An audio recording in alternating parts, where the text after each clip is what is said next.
West Bengal state university BA history honours 4th semester exam question paper 2023 course 10 আধুনিক ভারতবর্ষের ইতিহাস 1757 থেকে 1857 খ্রিস্টাব্দ। গ্রুপ এ বিভাগ ক থেকে যে কোনো দুটি প্রশ্নের উত্তর দাও।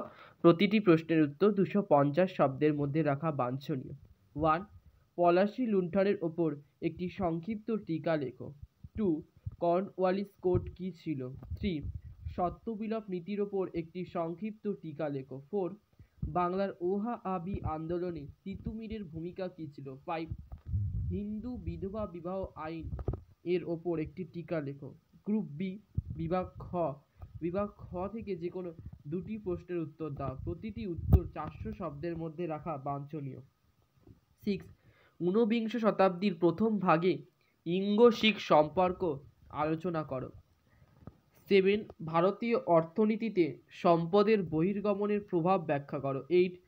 ভারতীয় শিক্ষাক্ষেত্রে মেকলে মিনিটের তাৎপর্য কী ছিল? 9. ব্রাহ্ম আন্দোলনের সামাজিক প্রভাব কী ছিল? 10. ঊনবিংশ শতাব্দী বাংলার সাংস্কৃতিক আন্দোলনকে নবজাগরণ আখ্যা দেওয়া কতটা যুক্তিসঙ্গত? গ্রুপ সি বিভাগ গ থেকে যে কোনো দুটি প্রশ্নের উত্তর দাও। প্রতিটি উত্তর 600 শব্দের মধ্যে রাখা বাঞ্ছনীয়।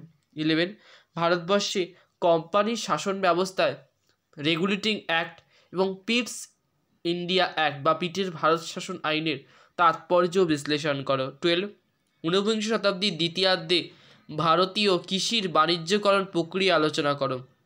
13. ঊনবিংশ শতাব্দীতে বাংলায় ইয়ং বেঙ্গলের বা নববেঙ্গলের অবদানের মূল্যায়ন করো। 14. ফরাজি আন্দোলনের উৎপত্তি এবং তাৎপর্য আলোচনা করো। 15. 1857 সালের মহাবিদ্রোহের প্রকৃতি সম্পর্কে বিভিন্ন মতামতগুলি ব্যক্ত করো বা ব্যাখ্যা করো।